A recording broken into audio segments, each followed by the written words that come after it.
நான் business analyst role ஸ்விட்ச் பண்ணுறதுக்கு முன்னாடி நிறைய பிஏ இன்டர்வியூஸ் கொடுத்துட்டே இருந்தேன். ஸோ அப்போ நான் காமனாக நோட் பண்ணது என்னன்னு பார்த்தீங்கன்னா, சில ஜாப் டிஸ்கிரிப்ஷனில் வந்து சீக்வல் பைத்தான் மஸ்ட்னு போட்டிருப்பாங்க. இன்னும் சில ஜாப் டிஸ்கிரிப்ஷனில் வந்து உங்களுக்கு பர்டிகுலர் டொமைன் நாலேஜ் வேணும். Like banking, finance, health care, insurance இந்த மாதிரி ஏதாவது பர்டிகுலர் டொமைன் நாலேஜும் மென்ஷன் பண்ணியிருப்பாங்க. நான் அங்கே தான் வந்து கொஞ்சம் கன்ஃபியூஷனும் ஆனேன். ரெண்டாவது பார்த்தீங்கன்னா, நீங்கள் ஏதாவது இன்ஸ்டியூட்லேயே போய் இல்லை செல்ஃப் லேர்னாகவே பண்ணால் கூட எங்கேயுமே வந்து உங்களுக்கு வந்து பைத்தான் வந்து சொல்லித்தரோம், இல்லை பைத்தான் மஸ்ட்னு கூட சொல்ல மாட்டாங்க. ஏன்னா பைத்தான் முதல் பிஏ ரோலுக்கு தேவைப்படாதுன்னு தான் வந்து இன்ஸ்டியூட்லேயே சொல்லுவாங்க. ரெண்டாவது வந்து அதே இன்ஸ்டியூட்ல நீங்கள் வந்து ஒரு டொமைன் நாலேஜ் கெயின் பண்ணணும் அப்படின்னா கூட அவங்களால எல்லா டொமைன் நாலேஜும் உங்களுக்கு சொல்லித் தர முடியாது. ஏதாவது பர்டிகுலர் டொமைன் நாலேஜ் மேபி சொல்லிக் கொடுக்குற ட்ரெயினர் வந்து ஒரு ஃபினான்ஸில் ஒர்க் பண்ணியிருந்தா அவங்க வந்து ஃபினான்ஸ் பிஸ்னஸ் அனலிஸ்ட் என்ன பண்ணுவாங்க, இல்லை ஹெல்த் கேர் பிஸ்னஸ் அனலிஸ்ட் என்ன பண்ணுவாங்க அப்படின்னு ஒரு பர்டிகுலர் இதை பற்றி பேச முடியுமே தவிர ஓவரால் பிஸ்னஸ் அனலிஸ்ட் என்ன பண்ணுறாங்கன்னு அவங்களால ஃபுல்லாகவே கவர் பண்ண முடியாது. ஜஸ்ட் பேசிக்காக பிஏ ரோலை பற்றி தான் அவங்க சொல்லித் தருவாங்க. ரெண்டாவது வந்து ஏன் பிஸ்னஸ் அனலிஸ்ட் ரோல் சூஸ் பண்ணுவாங்கன்னு பார்த்தீங்கன்னா, நிறைய பேர் வந்து கோடிங் வந்து பிடிக்காம இருக்கும். கோடிங் ஜாப் வேணாம், பட் ஐடிக்குள்ளே போகணும், ஒரு நல்ல நல்ல ஒரு ஜாப்குள்ளே போகணும் அப்படின்ற போது எல்லாருக்குமே வந்து பிஸ்னஸ் அனலிஸ்ட் ரோல் தான் பிடிக்கும். அப்படி தான் சூஸ் பண்ணி உள்ளே வருவாங்க. பட் இங்கேயும் வந்து உங்களுக்கு கோடிங்கை பற்றி கேட்கும்போது எல்லாமே வந்து கொஞ்சம் ஹெசிடேட் ஆகி நம்ம போகிற டைரக்ஷன் கரெக்டானு வந்து கொஞ்சம் யோசிப்பாங்க. ஸோ இந்த இந்த மாதிரி ப்ராப்ளம் ஸ்டேட்மெண்ட்டாக தான் இந்த வீடியோவில் நான் ஃபஸ்ட்டு பேச போகிறேன். என்ன கேட்டால் ஃபஸ்ட்டு இப்போ நீங்கள் பிஏ ரோலுக்கு ட்ரை பண்ணுறீங்க அப்படின்னா என்ன கேட்டால் நான் ஃபஸ்ட்டு என்ன சொல்லுவேன்னா, ஃபஸ்ட்டு நீங்கள் இந்த 3 விஷயத்தில் ஸ்ட்ராங்காக இருக்கணும். ஒன்று வந்து கம்யூனிகேஷன், செகண்ட் வந்து இன்டர்பர்சனல் ஸ்கில், தேர்ட் வந்து ப்ராஜெக்ட் மேனேஜ்மெண்ட் ஸ்கில். நான் கம்யூனிகேஷன் ஸ்கில்னு நான் எப்படி மீன் பண்ணுறேன் அப்படின்னா, இப்போ நீங்கள் ஹேண்டில் பண்ணுற கிளைண்ட்டுக்கு வந்து தமிழ் கண்டிப்பாக தெரியணும்னு அவசியம் இல்லை. அவங்க வந்து வேறு ஏதாவது ஊர் கிளைண்ட்டாக கூட இருக்கலாம், யூகேவாக இருக்கலாம், இல்லை யூஎஸ்ஆ இருக்கலாம்.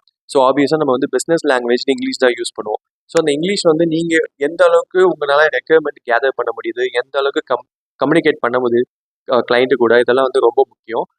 ரெண்டாவது வந்து இன்டர்பர்சனல் ஸ்கில். இன்டர்பர்சனல் ஸ்கில் வந்து நான் எப்படி மீன் பண்ணுறேன் அப்படின்னா, உங்களால் வந்து ஒரு நல்ல ஆப்பை வந்து உங்கள் டீமுக்குள்ளேயும் பில்ட் பண்ண முடியணும், ரெண்டாவது கிளைண்ட்டு கூடயும் பில்ட் பண்ண முடியும். அப்போ பில்ட் பண்ணாதான் உங்களால் வந்து நீங்கள் எக்ஸ்பெக்ட் பண்ண அவுட்புட்டை வந்து உங்கள் டீம் கிட்டேருந்து வாங்கி உங்கள் கிளைண்ட்டுக்கிட்டே கொடுத்து அந்த எக்ஸ்பெக்டேஷன் மீட் ஆகதான்னு உங்களால் பார்க்க முடியும். அந்த அளவுக்கு நீங்கள் ஒரு பாண்டிங்கை க்ரியேட் பண்ணணும். அடுத்தது பார்த்தீங்கன்னா project management skill. Project management skill எப்படி நான் மீன் பண்ணுறேன் அப்படின்னா, எந்த ஒரு ப்ராஜெக்ட்டுமே வந்து ஒரு பர்டிகுலர் டெட்லைன் செட் பண்ணுவாங்க. இதுக்குள்ளே வந்து இந்த ப்ராஜெக்ட் வந்து நம்ம முடிக்கணும் அப்படின்னு. அதுக்கேற்ற மாதிரி தான் ரிசோர்ஸும் அலோகேட் பண்ணியிருப்பாங்க. நீங்கள் ஒரு ப்ராஜெக்ட்டில் ஒர்க் பண்ணியிருந்தீங்கன்னா நான் சொல்கிறது புரியும். பட் எந்த ஒரு ப்ராஜெக்ட்டுமே பார்த்தீங்கன்னா சொன்ன டெட்லைன் கூட முடிக்க முடியாது. மோஸ்ட்டாக வந்து அது டெட்லைன் வந்து எக்ஸ்டெண்ட் தான் ஆகும். இது மோஸ்ட்டாக வந்து கிளைண்ட் சைட் தான் டிலே ஆகும். பட் ஸ்டில் அது வந்து நாட் அக்செப்டபிள் தான். ஏன்னா அந்த பர்டிகுலர் ரிசோர்ஸ் வந்து வேறு ப்ராஜெக்ட்லேயும் ஒர்க் பண்ண முடியாது, இதுலேயும் ஹோல்ட் ஆகி நிற்பாங்க. ஸோ கிளைண்ட் சைடும் வந்து பேமெண்ட்டும் வந்து ரிவைஸ் பண்ண மாட்டாங்க. அதே மாதிரி தான் போயிட்டு இருக்கும். ஸோ அதனால் ப்ராஜெக்ட் மேனேஜ்மெண்ட் ஸ்கில்லும் வந்து ரொம்ப இம்பார்ட்டன்ட். இது 3த்துல நீங்கள் ஸ்ட்ராங்காக இருக்கீங்க அப்படின்னா அடுத்தது தான் நீங்கள் ஃபோக்கஸ் பண்ணணும். இப்போ என்னன்னா இந்த மெயினாக பார்த்தீங்கன்னா இந்த SQL, பைத்தான்லாம் வந்து என்ன மாதிரி கம்பெனிஸில் கேட்குறாங்க அப்படின்னா, மோஸ்ட்டாக வந்து ப்ராடக்ட் பேஸ்ட் கம்பெனிஸ் இல்லை ஸ்டார்ட் அப்பில் தான். ஏன்னா பிஸ்னஸ் அனலிஸ்ட் ரோலே வந்து அவங்க டேட்டா அனலிஸ்ட் ரோல் கிட்ட மேட்ச் பண்ண பார்க்குறாங்க. ஃபார் எக்ஸாம்பிள் SQL, பைத்தான்னா டேட்டா அனலிஸ்ட்டும் அதான் பண்ணுறாங்க. கிட்டத்தட்ட உங்கள் பிஏ ரோலும் டேட்டா அனலிஸ்ட் ரோலும் சில ஸ்டார்ட் அப்ஸில் ஒன்றா தான் இருக்கும். இந்த ப்ராடக்ட் பேஸ்ட் கம்பெனியில் என்ன பண்ணுவாங்க அப்படின்னா, இந்த ப்ராடக்ட் பேஸ்ட் கம்பெனியில் நீங்கள் அந்த பர்டிகுலர் கம்பெனியோட ப்ராடக்ட்ஸுக்கும் நீங்கள் ஒர்க் பண்ணுற மாதிரி இருக்கும். அட் த சேம் டைம் அந்த கம்பெனியோட கேபிஐஸ், அந்த கம்பெனியோட டேட்டா அனலிசிஸ் அந்த ஒர்க்கும் நீங்கள் பார்த்துக்கிற மாதிரி இருக்கும். ஃபார் எக்ஸாம்பிள் ஒரு கம்பெனி ப்ராடக்ட் இருக்குது அப்படின்னா, நீங்கள் அந்த ப்ராடக்ட்டை வந்து எப்படி என்ஹான்ஸ் பண்ணலாம், அதுக்கு யாரெல்லாம் காம்படிட்டர்ஸ், அதுக்கு யாரெல்லாம் யூசர் பர்சன்ஸ் அதெல்லாம் கேதர் பண்ணி அந்த ப்ராடக்ட்டை வந்து ஒவ்வொரு ஃபியூச்சர்ஸாக வந்து அப்கிரேட் பண்ணிகிட்டே வருவோம் மார்க்கெட்டுக்கு ஏற்ற மாதிரி. இன்னொன்று வந்து பார்த்தீங்கன்னா இந்த கேபிஐஸ்ன்னு நான் சொல்வது வந்து இப்போ எக்ஸாம்பிளுக்கு வந்து ஒரு ரெவன்யூ எடுத்துக்கோங்க. இந்த லாஸ்ட் 3 மந்த்ஸில் ரெவன்யூ டேட்டா வேணும் அப்படின்னா நீங்கள் வந்து எல்லாமே வந்து எக்ஸல் ஷீட்டில் ஒன்றும் மெயின்டைன் பண்ண மாட்டாங்க. மோஸ்ட்டாக வந்து சில பேர் வந்து இதுக்குன்னு ஒரு டேட்டா பேஸ் வச்சுருப்பாங்க. எக்ஸல் ஷீட்டில் மெயின்டைன் பண்ணுறதே வந்து டேட்டா பேஸில் அப்டேட் பண்ணிகிட்டே வருவாங்க. ஸோ அந்த டேட்டா பேஸ்லேருந்து நீங்கள் ஃபெச் பண்ணி எடுக்கிற மாதிரி இருக்கும். அதுக்கு உங்களுக்கு அட்லீஸ்ட் SQL ஒரு குவரி எழுதியாவது எடுக்க தெரியணும். அதுவும் நீங்கள் கேட்குற டேட்டா வந்து அப்படியே இருக்காது, வேறு இடத்துல இருக்கும்.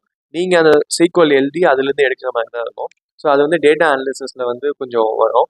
ஸோ அட்லீஸ்ட் நீங்கள் பிஏ ரோல் ஒரு ப்ராடக்ட் பேஸ்ட் கம்பெனியில் போகிறீங்க அப்படின்னா அட்லீஸ்ட் நீங்கள் வந்து SQL தெரிஞ்சு வச்சுக்கோங்க. இல்லை எனக்கு கோடிங்கே வேணாம், எனக்கு அந்த லைனே பிடிக்கல அப்படின்னா ஆக்சுவல் டிபிக்கல் பிஏ ரோல் என்னன்னு பார்த்தீங்கன்னா, லைக் கிளைண்ட்டு கிட்ட ரெக்யர்மெண்ட் கேதர் பண்ணி அதை டாக்குமெண்ட் பண்ணி அதை வந்து இன்டர்னல் டீம் கிட்ட பேசி அந்த டைம்லைனுக்குள்ளே முடிச்சு கொடுக்குறது தான் வந்து ஆக்சுவல் பிஏவோட வேலை. ஸோ அந்த மாதிரி ஜாப்லாம் எங்கே இருக்குன்னு பார்த்தீங்கன்னா சர்வீஸ் பேஸ்ட் கம்பெனியில் தான் மோஸ்ட்டாக இதெல்லாம் இருக்கும்.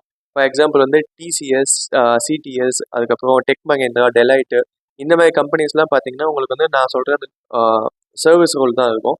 அங்கே வந்து யாரும் வந்து இந்த கோடிங்கு அதெல்லாம் வந்து ரொம்பலாம் எழுத மாட்டாங்க, அதை பற்றி கேட்கவும் மாட்டாங்க. பட் அங்கே என்ன எக்ஸ்பெக்ட் பண்ணுவாங்க அப்படின்னா, உங்களுக்கு வந்து பர்டிகுலர் டொமைன் நாலேஜ் இருக்குன்னு தான் எக்ஸ்பெக்ட் பண்ணுவாங்க. அது வந்து பேங்கிங்காக இருக்கலாம், இல்லை ஹெல்த் கேராக இருக்கலாம், இல்லை இன்சூரன்ஸாக இருக்கலாம்.